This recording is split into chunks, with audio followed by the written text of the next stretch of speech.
Hey there, I got a question about working with Plasticard, how to use it and how you use it to build miniatures and make conversions. So that's what I'm going to show you today. It's a very nice material, it's very easy to work with, it's very forgiving too, and if you know a couple of tricks, you can build basically anything that you want. So first things first, what do you need? Plasticard comes in many sizes and shapes. So there's like the sheets of plastic, which you can buy with different thicknesses. So you have the really thin ones, and then the somewhat thicker ones. And they come in really large sheets, and they're not too expensive if you get them in a nice shop. You need a thinner one. It's almost the thickness of paper. If you just want to make some extra panels. So you can buy big sheets. So I mostly use two sizes. So this is 1 millimeter, which I use for things that need real structure and some strength. And then I have a 0.5 millimeter, which I use for things that I need to bend more easily and some detail. This one I hardly ever use. I think this is 0.25 millimeters. But I think this is very cool for adding plates on top of plates, if you understand what I mean. So you have like a tank, the side of a tank, and you can add some depth to it by adding some plates. And this is simply by cutting by scissors. You can get some really interesting shapes on there as well. Yeah, so definitely get some 1 millimeter, also some 0.5 millimeter, at least for a start. And then there's something else which is very nice, which is these packets, and I buy them from Evergreen scale models, but there's different brands as well, and they make them all kinds of shapes and sizes. So these are the flat rods, as you can see here, but you can also buy something like H-bars for cool constructions, and L-bars too. We have round ones in all kinds of thicknesses. This is 0.75 millimeters diameter. Half round, which are very cool for profiles and details on top of armor. And quarter rounds. And so if you buy a couple of these, you'll be set for a long while, especially if you only work on miniatures. And you can build all kinds of cool stuff with it. So lots of things that I did in the past was making the dreadnoughts. So most recently the Iron Hands dreadnought. But way back when I also made a cathedral on the back of a Terminator. So that was also mainly Plasticard. So what do you need beside the Plasticard itself? You'll need a sharp knife, the breaking knives, a marker is useful, a fine liner, a small tip to make some markings, and a ruler is a very good idea to have around as well. And basically what you do is I hardly ever actually measure anything with a ruler, but I use it for cutting. So say I want to build like a tower on the shoulder because I want to make another cathedral marine. I just start cutting a bit, which is roughly the thickness of what I'd like. And then I start measuring whether that's actually what I need or not. Now with the thinnest ones like this and the one thicker, you can actually use a knife. So if it's slightly too big, you can simply cut it thinner and shorter. Say I want to have it on the shoulder over here. This would be roughly the start of where I was going to go. So then the next step would be to have another side here, maybe. Just like that. So with the sheets you can simply build big surfaces, a basis for building on top of. That's the real basics. Now, so for cutting Plasticard, there's a simple trick. As I said, for the thinner ones you can simply use scissors. For the thicker ones I would use a sharp knife. So let's say I need this strip of plastic like this, and I want to have it from here to about here. So this is going to be a rectangle. I just take my my ruler, and then you cut it. Don't press too hard, because that's not going to help. Just cut it multiple times, following the ruler.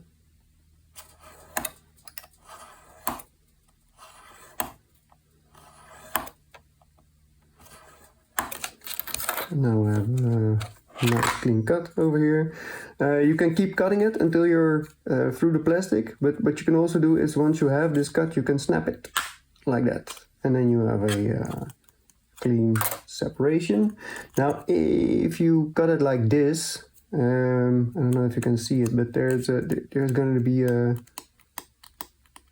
edge over here, so it's not going to be smooth. So what I always do, once I have cut it, I simply file it down a little bit, just to make it smooth again, because otherwise during building you won't really see it, but if you're going to start painting, you'll definitely notice that there's something up there. And then the other end is over here.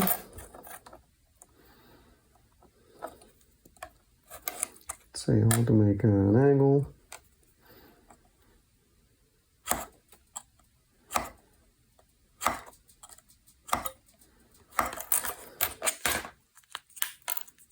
And there you go.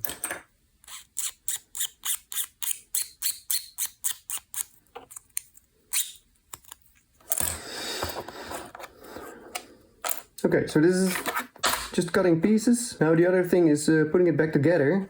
So let's say I want to have this form an angle over here. The only thing that I really need to do is just get some plastic glue. You can use super glue as well, but plastic glue for me is easier. Simply because once you stick it on, you can still move it around a bit. You just add some glue.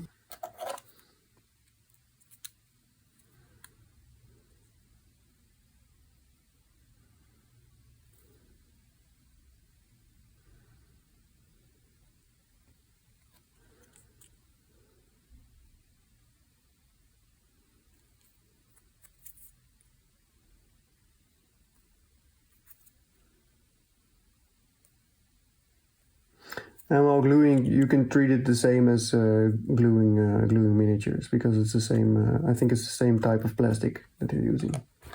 Now, if I want to make some interesting effects, I could take some of this rod and cut a length.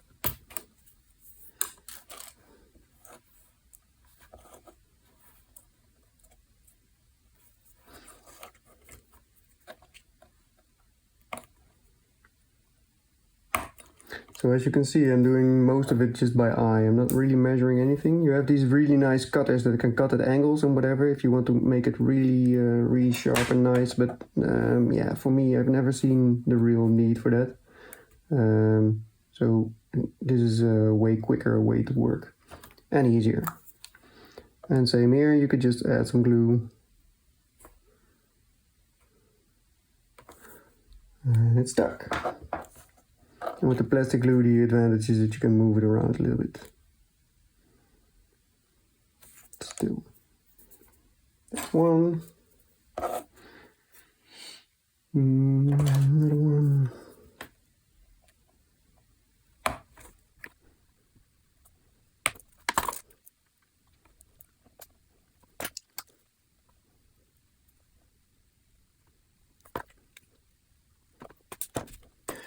And then the final one.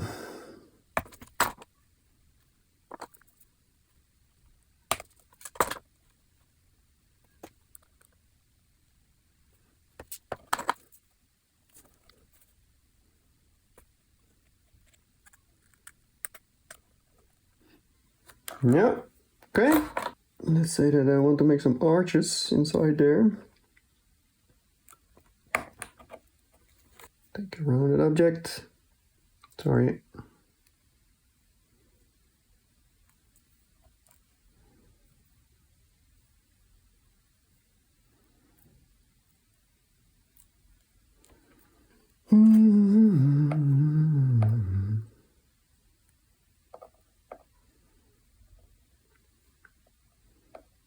So this will already make a nice arch, but it's too big for the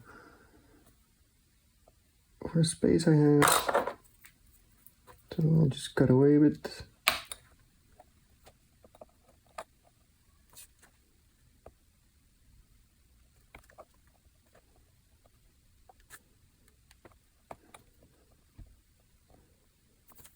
Like that.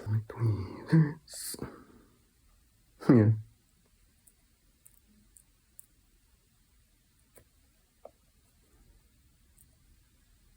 And I can glue this into place as well.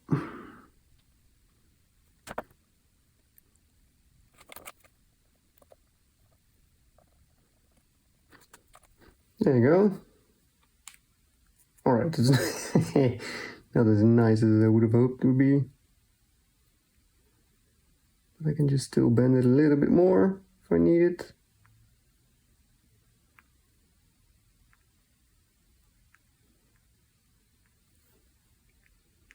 There we go.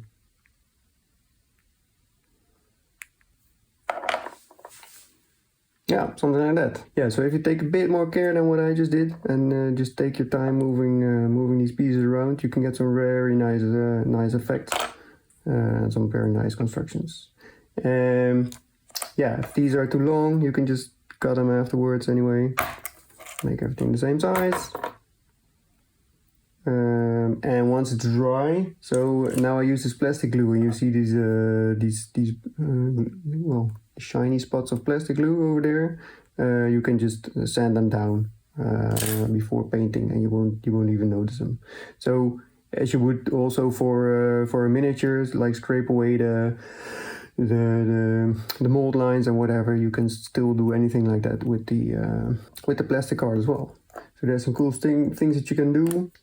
Now, if you want, instead of flat surface, you want to have a curved surface, there's some tricks to that. I made a video about that a while as well, from my Dreadnought. What I do is I take a round object and I simply curve it around that object, like this. So this takes a bit of practice because the curve that you want to make is going to be bigger than the object that you curve around, because it bends back, as you can see. So if I want to have a stronger curvature, I would take an even smaller stick and bend it around there, and then I get a stronger curvature. This also works for the thicker materials. So say I want to bend this, I can simply, I would start with a slightly bigger one to prevent it from snapping, and then bend it around it. Like that. If you put it in a bowl of hot water before bending and while bending, the bending becomes a bit smoother, and you can bend it a bit further. It will stay curved for a bit further than what I'm having here. But yeah, then you need to wait for a bit while it soaks in hot water. It depends on whether you feel like doing that or not. If you want to know more about that bending, you can watch the other video where I had more details about that. One other thing that I do a lot as well is use it for the decoration of bases. Yeah, I don't have an example here, but like if you want to have cracked stones, that's also something that you can very easily do with Plasticard. It's a very nice trick that I found out. You can just use some nippers. So first you have some rest material. I never throw away any bit, but you can cut away some parts. It really doesn't matter if it's messy or not. Oops, or if they fly away. So this is already something that you can stick to a base for someone to stand on. But if you want to make it a little bit nicer, you can score away the edges a bit. Make some cuts.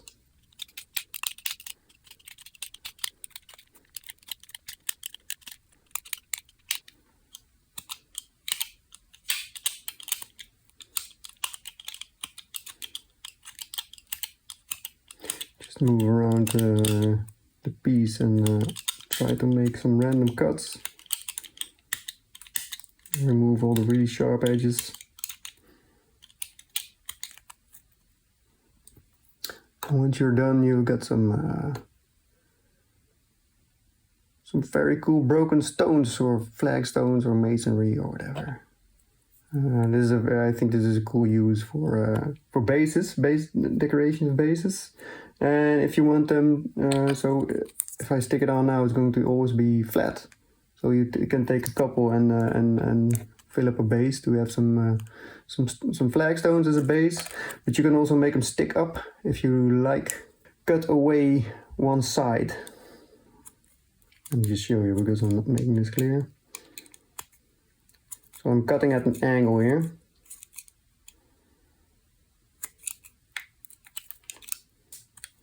Be careful of your fingers. And now I can make them stick up out of the ground. And if I put some green stuff or some dirt, some sand in between here, you won't see that it's just a piece of plastic sticking up, but it seems to be a flagstone that's sticking into the ground. So that's cool thing as well. Yeah, that's it. So I would say get yourself a sharp knife, get yourself some rulers, a bit of plastic glue. And just go to your local hobby shop and buy a ton of these, because I think this is the coolest part. I mean the sheets of Plasticard are the basics. You need a couple of these, and then get some rods. So mostly I would get some round rods. These are very useful, especially the 1mm and a bit smaller, and maybe some flat ones as well. Those are cool. And one other trick that you can do, and I don't really have the right sizes, but if you go to bigger rods, they become hollow. So after 2mm, I think, you get them hollow. And if you get the right combination of sizes, they fit exactly into each other. So this one is too loose, but if you can get a slightly bigger one, it fits exactly. And then you can make some very cool pistons. This is a very easy way. You can also buy brass rods, and these can help you a lot with stability. And I use these for pinning a lot. I have a video about pinning miniatures, and these are a bit more stiff than the metal wire. So that might help, especially for things like flagpoles, that kind of stuff. But that's a different topic maybe.